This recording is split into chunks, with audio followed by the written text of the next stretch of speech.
आएको है कान्छी म त तिमीलाई लिन जाने भए रेडी म त भागेर हिँड्दा चौबन्दी चोली अनि फुलबुट्टी साडीमा सजाएर लान्छु मैले तिमीलाई मेरो यो गाडीमा मुसुक हाँसेर फुत्तुकी पार्ने समथिङ के थियो यस्तै अलिकति बयान गरौँ न अलिकति भयो मैले पल्जीलाई त अलिकति बयान बाको दुईटा आँखा छ होइन जस मलाई चाहिँ उहाँ एकदम राम्रो लाग्नुहुन्छ सर्वप्रथम त यहाँ तिनैजनालाई सम्पूर्ण मिडियामा स्वागत छ thank you so much thank you मलिकाजी कतिको अप्ठ्यारो लाग्यो तपाईँलाई एकदमै डान्सको अवतारमा उहाँले एकदमै भरपुर नचाउनु भएको रहेछ होइन होइन उहाँसँग त एकदम सजिलो भयो किनकि उहाँले चाहिँ ठ्याक्कै सोधी सिकाउनु भयो क्या तिमीले यस्तो गर्न सक्छौ भनेर अनि मेरो बडीले के चाहिँ गर्न सक्छ त्यो वाइज उहाँले सिकाउनु भयो सो त्यसको लागि चाहिँ भेरी थ्याङ्कफुल होइन उहाँले यति सजिलो पारेर सिकाउनु भयो मैले उहाँले गर्दा नै त्यतिसम्म पनि नाच्न सकेँ भन्छु डान्स सुटिङ भइसकेपछि चाहिँ तपाईँलाई कतिको शरीरहरू दुख्ने कतिको काम भयो होइन यस्तो हो मैले के अरे सुटको 4 दिन अगाडिदेखि रिहर्सल गरेको सो त्यो कारणले चाहिँ सायद के अरे सुटको दिन चाहिँ अलिकति के भनौँ युज टु भयो त्यस्तो साह्रो गाह्रो भएन पल्जी तपाईँको यसमा चाहिँ अलिकति लुक्स पनि चेन्ज गर्नु भएको रहेछ तपाईँको पहिलो रोजाइमै केपिकाजी पर्नु भएको रहेछ खास कारण के थियो केपिकाजी नै रोजाइमा पर्नुभयो यस्तो हो अलिकति जस्तो हुन्छ नि नयाँ स्टाइलको भन्ने कुरा भयो नि त सबै गीतको थिम पनि अडियोको थिम पनि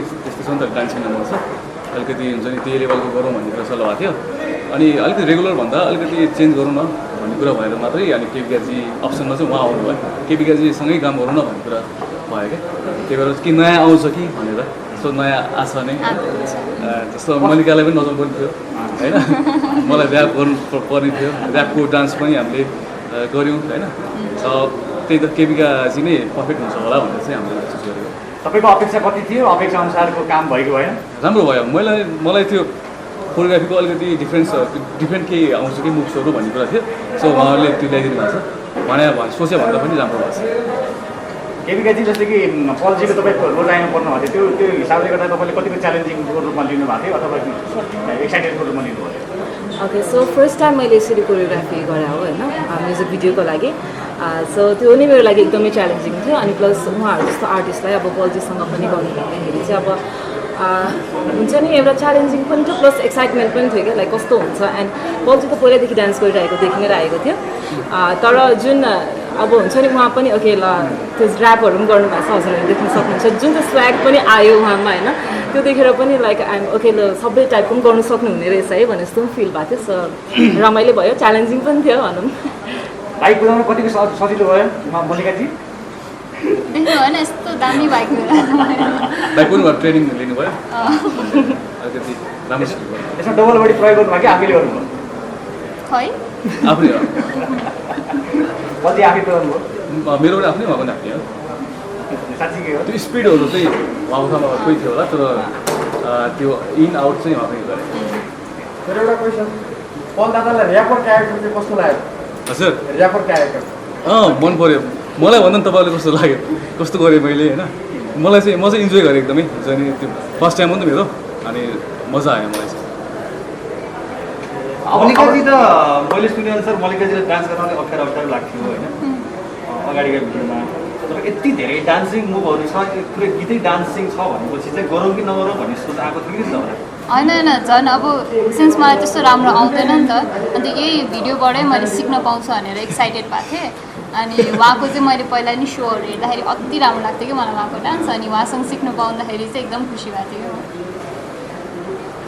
मल्लिकाजीलाई तपाईँले 4 दिन ट्रेनिङ दिनुभयो त्यसपछि गीत सुटिङ गर्नुभयो होइन मल्लिकाजी अब चाहिँ कस्तो डान्सर भएर निस्किनु भयो त्यो चाहिँ 4 डेजको थियो सो त्यतिमा पनि यतिको गर्नु भनेको चाहिँ किनभने उहाँले भन्नुभएको थियो कि आउने बित्तिकै मलाई डान्स आउँदैन भन्दाखेरि तर मैले जसरी गराएँ त्यसमा डान्स चाहिँ छ उहाँबाट होइन सो अब त्यसलाई अब 4 डेजमा यतिको निस्क्यो भने गर्नुभयो भने आई बिलिभ एकदमै राम्रो गर्नुहुन्छ उहाँले एकदमै पल्जी र मल्लिकाजीलाई अगाडिको 3वटा भिडियोमा एकदमै लभ स्टोरी क्यारेक्टरमा रुचाउनु भएको छ अब यो यहाँ तपाईँहरूको चाहिँ रोमान्स छैन दुईजनाको प्रतिस्पर्धा छ नि त त्यस कारणले गर्दा यो भिडियो आफैमा एउटा चुनौती हो कि यस्तो हो रोमान्सले मात्र केमिस्ट्री देख्छ भनेर नि हुन्न अब योमा जुन एउटा फन टाइपको हाम्रो छ नि त सो आई गेस त्यसले पनि त्यो पनि एउटा राम्रो वेमा देखिएको छ सो होपफुल नै छ पल्जीलाई त्यही हो होइन मल्लिकाजीको लागि चाहिँ पल शाह के हो? हजुर मल्लिकाजीको लागि पल शाह के हो? अब कस्तो के हो धेरै कुरा छ। अब उहाँ फर्स्ट मेरो को एक्टर हो होइन, उहाँ एकदमै राम्रो व्यक्ति हुनुहुन्छ। सो राम्रो व्यक्ति सबैलाई मनपर्छ, मलाई पनि मनपर्छ उहाँ होइन। सो त्यस्तो के हो भने त्यसरी आई डोन्ट थिङ्क त्यसरी कसैलाई पनि भन्नु मिल्छ होला एउटा वर्डमा चाहिँ। पलजीलाई अलिकति बयान गरौँ न। अलिकति भयो मैले पलजीलाई तपाईँ अलिकति बयान उहाँको गरौँ। दुईवटा आँखा छ होइन, जस मलाई चाहिँ उहाँ एकदम राम्रो लाग्नु। तपाईँको जोडीलाई त अलिकति छोटोसँग रुचाउनु भयो दर्शकहरूले। हजुर के देखेर रुचाउनु भयो दर्शकहरूले? खै अब अब राम्रो केमिस्ट्री देख्यो होला सायद, त्यही भएर तपाईँको त प्राइम मिनिस्टर बनाइनु भएको छ पिएम होइन? पलजी किन मल्लिका महतसँग यति चाँडो केमिस्ट्री जम्यो जस्तो लाग्छ? किनकि तपाईँले त अरू मोडलसँग धेरै गीत गर्नु भएको छ, तर मल्लिका महतसँग 2-3वटा गीतमा यस्तो केमिस्ट्री किन जम्यो जस्तो लाग्छ? त्यही नै हो, क्वेसनमै एन्सर छ। केमिस्ट्री जम्यो, किन जम्यो? त्यही त जम्यो किनभने ऊ पनि राम्रो, एकदमै राम्रो एक्टर होइन। अनि त्यो गीतलाई चाहिँ उसले चाहिँ जस्टिस दिने हुन्छ नि, त्यो एक्ट गर्ने कि लिपसिङ गर्दा होस् या एक्ट गर्दा चाहिँ हुन्छ नि, त्यो जेन्युनली गर्छ नि त उसले। सो त्यही भएर होला क्या, जस्तो अब त्यो दुइटाको केमिस्ट्री नै अब मिल्यो त्यसरी, अनि राम्रो भयो होला। कानमा मुन्द्रा लाउनु भएको छ है? हजुर, आफैलाई कतिको सुहाए जस्तो लाग्यो कानको मुन्द्रा? मलाई पहिला चाहिँ स्वाद थिएन कि जस्तो लाग्थ्यो होइन, सुहाउँदैन हो जस्तो लाग्थ्यो मलाई चाहिँ। अनि भिडियोको सुटमा हामीले ट्रायल गऱ्यौँ, अनुष्काजीसँग ट्रायल गरेँ मैले, ड्रेस डिजाइनर। अनि उहाँसँग ट्रायल गरेर मैले ऐनामा मिररमा हेर्दा चाहिँ ल स्वाद छ दाइ तपाईँलाई भन्नुभयो उहाँले। अनि त्यसपछि ओके गरौँ अब चक्लेटी बोय भन्दा यस्तो क्यारेक्टरमा बढी अफर आयो भने गर्ने।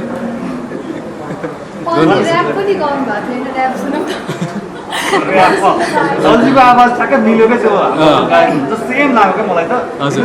तर तपाईँले त ट्राई गर्नुपर्छ। हेर्दै हेरेर भन्ने बित्तिकै पसिना आयो मेरो। पसिना त आइ नै रहेछ अघिदेखि। ओके मलाई सपोर्ट गर्नु है त। आएको है कान्छी म त तिमीलाई लिन जाने भए रेडी, म त भागेर हिँड्दा चौबन्दी चोली अनि फुलबुट्टी साडीमा सजाएर लान्छु मैले तिमीलाई मेरो यो गाडीमा, मुसुक हाँसेर फुत्तुकी पार्ने समथिङ के थियो। Thank you. तपाईँलाई नेपालको ऱ्यापरहरू मध्येमा सबभन्दा उत्कृष्ट ऱ्यापर कुन लाग्छ? मलाई सबै मनपर्छ, तपाईँ कतिको सुन्नुहुन्छ ऱ्याप? सुन्छु मैले। जस्तै पच्चे हुने सुन्छु, समाजमा हुन्छ नि पाच्चे हुने कुरा ऱ्यापहरू सुन्छु मैले। त्यही नै पाँच नहुने चाहिँ हेडफोन लाएर सुन्दैन। पाच्चे नहुने अलिकति सुन्दैन म, अलिकति कहिलेकाहीँ रेगुलर हेरेर पनि त्यो रिकमेन्ड आउँछ नि त युट्युबमा, त्यही भएर पहिलेदेखि नै अलिकति नहेरौँ भनेको लाग्छ। कुनै रफ छ भने चाहिँ ऱ्यापहरू निकाल्नु हुन्छ या हुँदैन हाम्रो समाजमा? नेपालमा हाम्रो सोसाइटीमा चाहिँ ननिकालेको राम्रो, सोसाइटी वाइज चाहिँ। त्यो गीतले भनेअनुसार मान्छे भाग्न किन तयार हुन्छ? कुन गीतमा? तपाईँको गीतमा छ नि भागेर यस्तो गर्मी छ त्यही भएर भाग्नुपर्छ जस्तो लाग्छ। गीतको त्यो लिरिक्स हो होइन, गीतको थिम हो, सो भागौँ भनेर भाग्ने भयो। प्रेममा मान्छे भाग्न किन तयार हुन्छ? प्रेममा त मान्छे के गर्न तयार हुन्छ के भन्नु। मल्लिका चाहिँ के गर्न तयार? हजुर तपाईँ चाहिँ के गर्न तयार? खै अहिले त्यस्तो साह्रो परेको छैन। पलजी चाहिँ त्यस्तो साह्रो केही परेको छैन, अब पऱ्यो भने हेरौँला। होइन? Thank you. मल्लिकाजीलाई जस्तै कि अब म्युजिक भिडियोमा पलजीसँगको जोडीलाई एकदमै बढी रुचाइदिनु भएको छ। पलजी बाहेक अरू कोहीसँग काम गर्नु पऱ्यो भनेदेखि कोसँग तपाईँको बढी केमिस्ट्री जम्छ जस्तो लाग्छ? कल्पना गरिरहनु भएको छैन पल्सा बाहेक अरूसँग पनि खेल्छु भने कल्पना गरिरहनु भएको त्यो पल्साको बिना कल्पनै आएको छ। होइन त्यस्तो होइन। अब एउटा कलाकार भएपछि त मैले उहाँसँग मात्रै अथवा कोही अरूसँग मात्रै गर्छु भनेर हुँदैन। अनि प्लस मेरो हातमा पनि हुँदैन त्यो कुरा त होइन। हाम्रो डिरेक्टरजीहरूले कसरी मेकर्सहरूले कोसँग केमिस्ट्री सुहाउँछ भनेर चुज गर्नु चाहिँ त्यसरी हुन्छ। अनि अर्को के भन्नुभएको थियो?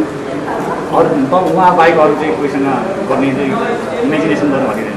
त्यस्तो साह्रो इमेजिन चाहिँ मैले गरेको छुइनँ, तर जोसँग गरे पनि लाइक यसरी नै रुचाइदिनु होला भन्ने चाहिँ आशा चाहिँ राख्छु म।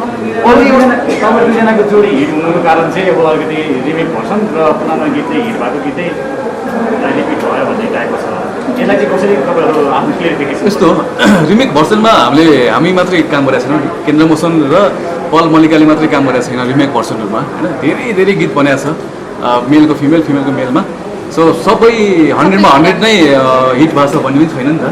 सो केही न केही राम्रो भएर नै हाम्रो राम्रो भयो होला के भन्न चाहन्छु। पल्जी एउटा जस्तो मलाई सोध्न मन लाग्यो जस्तो जब कुनै जोडी रुचाइन्छ त्यसपछि दर्शकले त्यो जोडीलाई चाहिँ यस्तोसँग कल्पना गर्दैन हुन्छ कि त्यो जोडीको बिहे हुनुपर्छ बालबच्चै हुनुपर्छमा पुऱ्याइनुहुन्छ दर्शकले र यदि त्यो जोडी कुनै कारणले गर्दा भोलि अर्कैसँग बिहे गर्यो भने त्यसपछि दर्शकले अत्याधिक मात्रामा एउटालाई गाली गर्न थाल्नुहुन्छ कि ती दर्शकहरूलाई चाहिँ पल शाह एउटा रियल हिरो पनि र अत्याधिक फ्यान फलोइङ भएको नाताले पनि त्यस्तो परिपाटीलाई तपाईँ कसरी हेर्नुहुन्छ?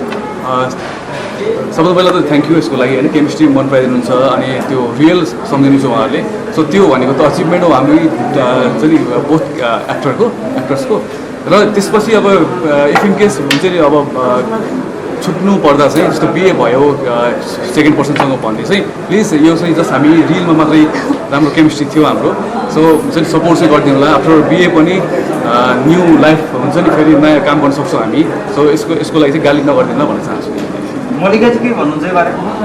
हजुर त्यही हो अब यस्तो हो म पनि अब कुनै मुभीको क्यारेक्टर दुईजना एकदम मन पऱ्यो भने मलाई पनि वा उनीहरू पनि साँच्चीकै भइदियो हुन्थ्यो जस्तो त्यो फिल आउँछ सो त्यो भनेको एकदम नेचुरल कुरा हो अनि त्यो त लाइक एज एन एक्टर त हामीलाई कम्प्लिमेन्ट नै हो यतिसम्म मन पराउनु भयो कि रियलमा पनि हुन्छ नि देख्न चाहनुहुन्छ भनेर सो त्यो त राम्रो एकदमै धेरै राम्रो कुरा हो अनि अब लाइफ भनेको हामीलाई थाहा हुँदैन कोसँग हुने हो होइन अनि त्यही भएर पछि गएर छुट्टै छुट्टै भयो भने पनि के अरे त्यसरी निराश नभइदिनुहोस्। मल्लिकाजीले त्यस्तो पनि कल्पना गर्नु भएको थियो तपाईँभन्दा सिनियर आर्टिस्टहरूको उहाँहरूको चाहिँ बिहे होस् भने त्यो जोडी स्वादको हिसाबले त्यस्तो त कति हुन्छ नि अब एभ्री हुन्छ नि कुनै केही हेऱ्यो भने मन पऱ्यो भने सो त्यस्तो चाहिँ हुन्छ त्यस्तो कोही नाम दिनु पर्दाखेरि कोही जोडी पर्टिकुलर त होइन तर मन पऱ्यो भने चाहिँ हल्का हल्का त्यो फिल चाहिँ हुन्छ तपाईँले हेर्दै आउँदाखेरि पल शाहको बिहे चाहिँ कोसँग भइदियो हुन्छ लाग्थ्यो कुनै बेला? त्यो त मलाई कसरी थाहा जोसँग भयो पनि एकदमै उहाँ जस्तै मान्छेसँग होस् एकदमै राम्रो मन राम्रो भएको होइन उहाँलाई बुझिदिने त्यस्तो मान्छे होस्। तपाईँको होइन उहाँको चाहिँ बिहे त्यस्तो मान्छेसँग होस्। कति तपाईँले त्यस्तो कुनै कल्पना गर्नुभयो जस्तो कि तपाईँहरू दुईजनाको जोडीलाई चाहिँ त्यो अघि विजय आवाज दाइले भने जस्तो नि तपाईँले कुनै कसैलाई कल्पना गर्नुभएको छ त्यो उहाँ आर्टिस्टहरू उहाँको साँच्चीको जस्तो पहिला हुन्थ्यो मलाई बच्चामा राजेश मल सर र करिश्मा म्यामको चाहिँ बिहे भइदियो हुन्थ्यो लाग्थ्यो होइन अनि शाहरुख खान र काजलको चाहिँ बिहे भइदियो लाग्थ्यो त्यो चाहिँ हुन्थ्यो त्यो कुरा तपाईँमा आउँदा चाहिँ कस्तो लाग्छ त्यसको चाहिँ? तर यो चाहिँ जे हामीले सोचेको त्यो चाहिँ नहुँदो रहेछ होइन रहेछ भन्ने चाहिँ केमिकली तपाईँ आफै पनि राम्रो कोरियोग्राफी पनि तपाईँ आफै डान्स गर्ने अनि लुक चोइस पनि तपाईँ आफै राम्रो तपाईँ आफै चाहिँ मोडलिङ गर्नु मन लागेन यसमा चाहिँ यसमा अथवा कुनैमा होइन गरे त गरेको त छु एक दुईवटा तर मोर अफ द डान्सको सङहरू भयो भने चाहिँ अब तपाईँले नै मोडलिङ गरिदिनुपर्छ भन्नुभयो भने चाहिँ म गर्छु नभए चाहिँ नर्मली अब कोरियोग्राफी नै ठिक छ। अब एउटा क्वेसन पर्दा तपाईँको यो कति म्युजिक भिडियो तपाईँलाई याद छ? केन्द्र मोसनमा होइन टोटल भयो होला 1500 भन्दा 1500-1600 भयो होला त्यही अराउन्ड त्यसमै छ। ओके तिम्रो मनमा यो कान्छाको सफलताको हामी कामना गर्छौँ। पल र मल्लिकाजीको जोडी अझै चम्क्यो थ्याङ्क यू। फिल्ममा पनि देख्न पाइन्छ हामीले है। एरिकाजी अझै राम्रो म्युजिक भिडियोहरू यस्तै आओस् शुभकामना छ तपाईँ सबैलाई। Thank you. मल्लिकाजीबाट अलिकति गीत सुनाउनु है।